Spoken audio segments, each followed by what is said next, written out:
শুভেচ্ছা। বাঙালিয়ানার প্রদেশের সংবাদে স্বাগত। শুরুতেই শুনে নিচ্ছি সংবাদ শিরোনাম। হামের জন্য দায়ী কে? কোটি টাকার এই প্রশ্নের উত্তর পেতে বিশ্ব স্বাস্থ্য সংস্থার দ্বারস্থ সরকার। ফাঁসবেন অধ্যাপক ইউনুস ও নূরজাহান বেগম। বানের জলের মতো টাকা আসা জুলাই ফাউন্ডেশন এখন কর্মীদের বেতনই দিচ্ছে না। আর্থিক সুসময় নেতৃত্বে থাকা সার্জের স্নিগ্ধ দায় নেবেন।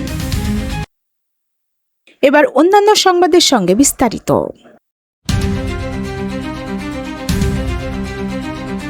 বাংলাদেশে হাম ও এই রোগের উপসর্গে শিশু মৃত্যুর সংখ্যা 500 ছাড়িয়েছে। হাম পরিস্থিতি এই পর্যায়ে এলো কেন তা বের করতে বিশ্ব স্বাস্থ্য সংস্থা বা WHO-কে একটি স্বাধীন তদন্ত করার জন্য অনানুষ্ঠানিক অনুরোধ করেছে সরকার।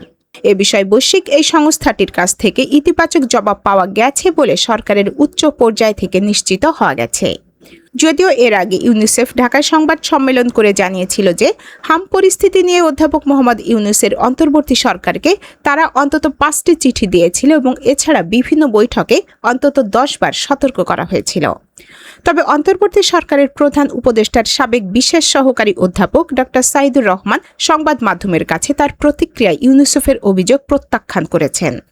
হাম উপসর্গে শত শত শিশুর মৃত্যুর জন্য দায়ীদের শাস্তি দাবি করে ঢাকায় নানা কর্মসূচি পালন করেছে বিভিন্ন রাজনৈতিক দল ও সামাজিক সংগঠন। বিষয়টি গড়িয়েছে আদালত পর্যন্ত। সুপ্রিম কোর্টের একজন আইনজীবী রিট আবেদনের প্রেক্ষিতে দেশে হামের প্রাদুর্ভাবে শিশু মৃত্যুর ঘটনা তদন্তে কেন কমিশন গঠনের নির্দেশ দেওয়া হবে না তা জানতে চেয়ে রুল জারি করেছে হাইকোর্ট। তবে সম্প্রতি স্বাস্থ্য সচিব ঢাকায় এক অনুষ্ঠানে জানিয়েছেন, টিকার সংকট এবং হামের শিশু মৃত্যুর ঘটনা নিয়ে তদন্ত শুরু করেছে সরকার। কেন এত শিশুর মৃত্যু হলো বা এক্ষেত্রে কারো কোনো গাফিলতি ছিল কিনা তা তদন্তে খতিয়ে দেখা হবে বলে উল্লেখ করেছেন তিনি। অন্তর্বর্তী সরকারের আমলে ভাবলেশহীনতার জন্য খুব বেশি পরিচিত মুখ হয়ে উঠেছিলেন গ্রামীণ ব্যাংকের সাবেক কর্মচারী স্বাস্থ্য উপদেষ্টা নূরজাহান বেগম। বিভিন্ন ঘটনার সূত্রে জানা যায় তার আমলে শুধু হামের টিকা নয়, কেনা হয়নি জলাতঙ্কের টিকা। সাম্প্রতিক সময়ে একটি কুকুরের কামড়ে 5 জন জলাতঙ্কে মারা গেছে। এটি এমন এক রোগ যে রোগে মৃত্যুর কথা সাম্প্রতিক অতীতে কখনোই শোনাই যায়নি। শুধু তাই নয়, কেনা হয়নি কন্ডোম সহ বিভিন্ন জন্ম নিয়ন্ত্রণ সামগ্রী। এর ফলে জন্ম নিয়ন্ত্রণ কর্মসূচি কার্যত ভেঙে পড়েছে। সরকারের এই উদ্যোগে ফাঁসতে পারেন অধ্যাপক ইউনুসের এই অতি আস্থাভাজনও। প্রিয় দর্শক, এ ধরনের তদন্তের ব্যাপারে আপনার মতামত কি?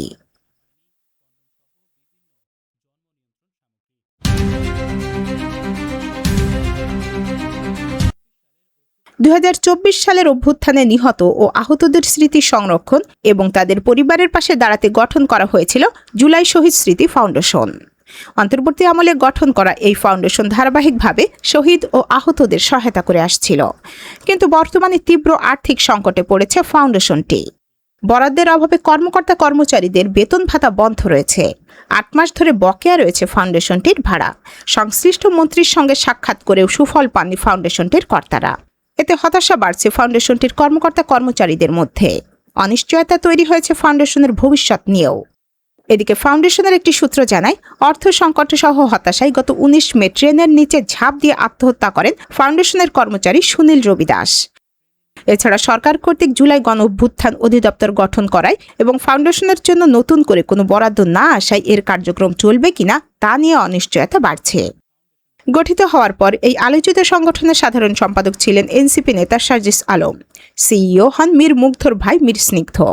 দুজনেই অবশ্য স্বীয় পদ থেকে পদত্যাগ করেছেন। অভিযোগে আছে দুজনের আমলে বিপুল পরিমাণ অর্থ আসতে শুরু করে এই ফাউন্ডেশনে। অথচ এখান থেকে খুব বেশি সুফল পায়নি নিহত বা আহতের পরিবার। এমনকি ঘটেছে ঘেরাও ও আন্দোলনের ঘটনা। এমনকি জুলাই আন্দোলনে আহতদের ঘাড় ধাক্কা দিয়ে বের করারও অভিযোগ আছে। অভিযোগ রয়েছে অর্থের উৎস শুকিয়ে যেতেই এই দুই প্রভাবশালী চরিত্র ফাউন্ডেশন ত্যাগ করে নিজেদের নাম পরিষ্কার রাখার চেষ্টা করেন। প্রিয় দর্শক, আপনাদের কাছে প্রশ্ন, জুলাই ফাউন্ডেশনের বর্তমান অবস্থার জন্য এই দুইজনকে দায়ী করা উচিত না দায় মুক্তি দেওয়া উচিত?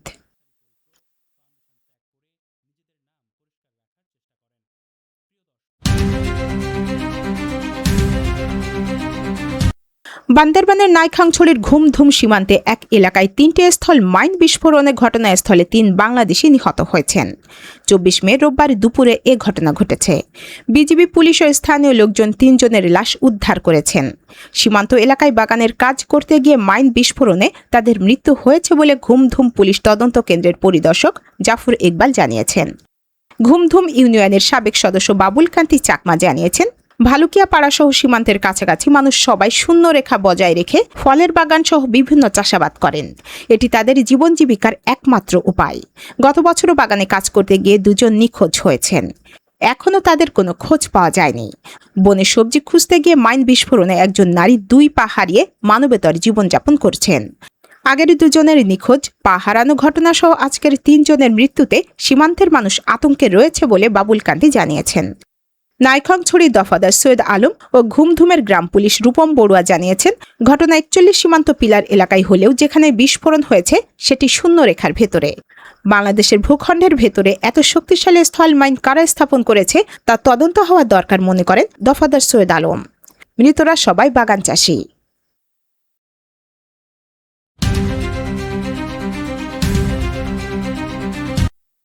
যুক্তরাষ্ট্র ও ইসরায়েলের যুদ্ধমুখী অবস্থানের বিরুদ্ধে ট্রিগারে হাত রেখে পূর্ণ প্রস্তুতিতে রয়েছে ইরান। মার্কিন প্রেসিডেন্ট ডোনাল্ড ট্রাম্পের শান্তি চুক্তির ঘোষণার পর 2 দেশ 60 দিনের যুদ্ধবিরতি ও হরমুজ প্রণালী উন্মুক্ত করতে একটি প্রাথমিক সমঝোতায় সম্মত হলেও বর্তমানে তা বাধার মুখে পড়েছে। ইরানি সংবাদ মাধ্যম তাসনিম নিউজ জানায়, যুক্তরাষ্ট্র আলোচনায় প্রক্রিয়া বাধাগ্রস্ত করছে। ইরান সাফ জানিয়েছে, প্রথম ধাপে জব্দকৃত অর্থ ফেরত পাওয়ার স্পষ্ট গ্যারান্টি ছাড়া তারা কোনো চুক্তি করবে না এবং নিজেদের লাল সীমা থেকে পিছাবে না।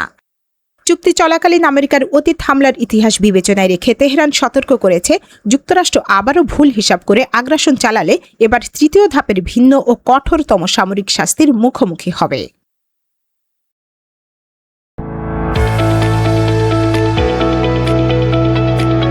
এবার শুনে নিচ্ছি বাঙালিয়ানের বাণিজ্য সংবাদ। মধ্যপ্রাচ্যের যুদ্ধ পরিস্থিতির প্রভাবে সৃষ্ট অর্থনৈতিক চাপ মোকাবিলায় উন্নয়ন সহযোগীদের কাছ থেকে $3.2 বিলিয়ন বাজেট সহায়তা পাওয়ার লক্ষ্য নির্ধারণ করেছিল সরকার।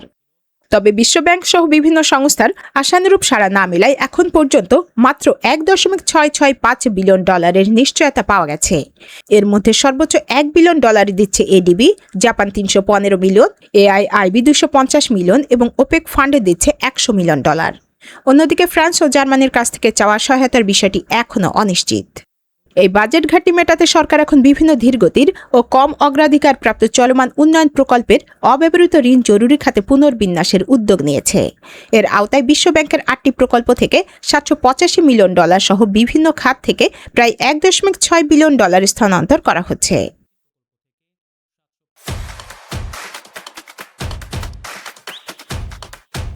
এবার শুনে নিচ্ছি বাঙালিয়ানার ক্রীড়া সংবাদ। বিশ্বকাপ শুরুর সপ্তাহ 3 আগে যুক্তরাষ্ট্র থেকে অনুশীলন ঘাঁটি সরিয়ে নিয়েছে ইরান। শনিবার এ খবর জানিয়ে ইরান ফুটবল ফেডারেশনের সভাপতি বলেছেন, যুক্তরাষ্ট্রের বদলে মেক্সিকোয় বেজ ক্যাম্প করবে তাদের দল। ফিফা এরই মধ্যে অনুমোদন দিয়েছে। বিশ্বকাপে প্রতিটি দলের জন্য একটি করে বেজ ক্যাম্প বা অস্থায়ী আবাস থাকে। দলগুলোর অনুশীলন সহ সব কর্মকাণ্ড এখান থেকে পরিচালিত হয়। প্রতিটি ম্যাচের আগে পরে সংশ্লিষ্ট দল বেজ ক্যাম্পে অবস্থান করে।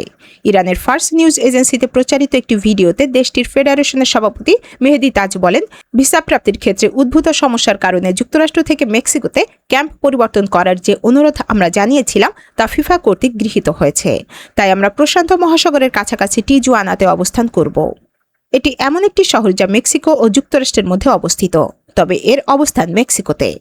আমরা আসলে সেখানে দলের আবাসন তৈরির কাজ সম্পন্ন করেছি। বাঙালিয়ানার প্রদর্শের সংবাদ শেষ হলো। ধন্যবাদ।